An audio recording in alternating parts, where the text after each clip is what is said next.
दिवसापासून धनगर समाजाचा संघर्ष योद्धा दीपक भाऊ बोराडे जालना येथे आमरण उपोषणास बसले होते।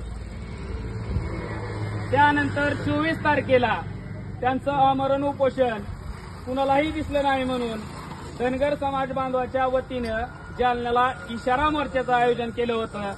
तिथं लाखोच्या संख्येनं धनगरांचा महापूर या संबंध महाराष्ट्राने पाहिला। तोही इथल्या खासदार आमदारांना दिसला नाही म्हणून धनगर समाजानं प्रत्येक जिल्ह्याच्या धाराशिव कलेक्टर ऑफिसच्या समोर एक दिवसीय धरणे आंदोलन केलं।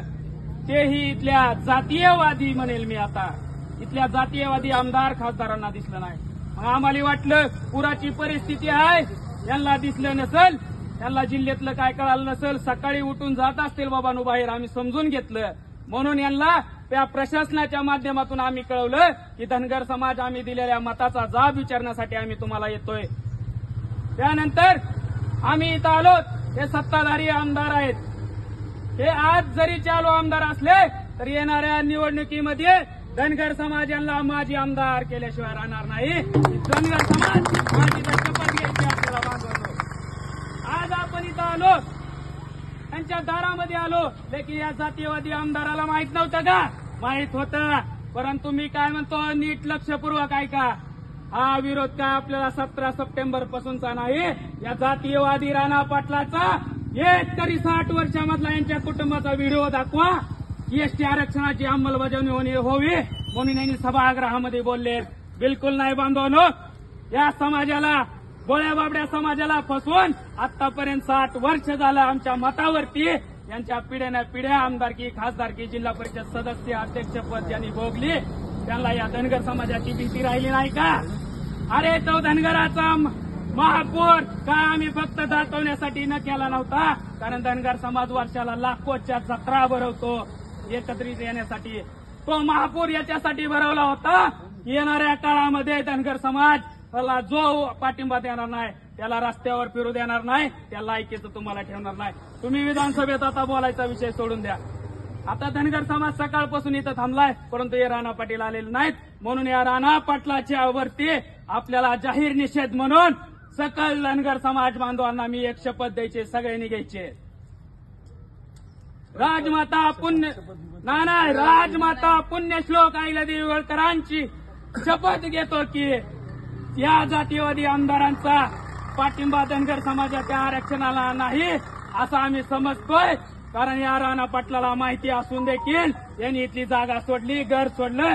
धनगर समाज गेल्या 2 तासापासून उन्हात थांबलाय, परंतु तो जातीवादी इथं आमदार आला नाही। इथून पुढे जो धनगर समाज या राणा पाटलाला मतदान करेल तो अहिल्यादेवी होळकरांचं वारस नसेल, तो मल्हारराव होळकरांचं त्याच्या अंगामध्ये धमन्यामध्ये रक्त नसेल। या शपथ बांधवांनो, मी अहिल्यादेवीची शपथ घेतो, मी राणा पाटलालाच काय, राणा पाटलाला जो पक्ष तिकीट देईल त्या पक्षाला सुद्धा तिकीट मतदान करणार नाही। या शपथ सगळेजण बोला, अहिल्यादेवी होळकरांचा पुण्यश्लोक राजमाता अहिल्यादेवी होळकरांचा। मी पुण्यश्लोक अहिल्यादेवी होळकरांची शपथ घेतो की हा जातीयवादी राणा पाटील आमदार इथं जाणीवपूर्वक थांबला नाही, त्यामुळे त्यांचा धनगर समाजाच्या एसटी आरक्षणाच्या अंमलबजावणीला पाठिंबा नाही। त्यामुळे येणाऱ्या काळात धनगर समाज यांना मतदान करणार नाही। जो पक्ष यांना तिकीट देईल त्या पक्षावर देखील येणाऱ्या काळात धनगर समाज बहिष्कार टाकल्याशिवाय राहणार। येळकोट। ताज्या बातम्यांसह ठळक घडामोडी पाहण्यासाठी आजच डीडी दर्पण न्यूजला लाईक करा, शेअर करा व सबस्क्राईब करायला विसरू नका।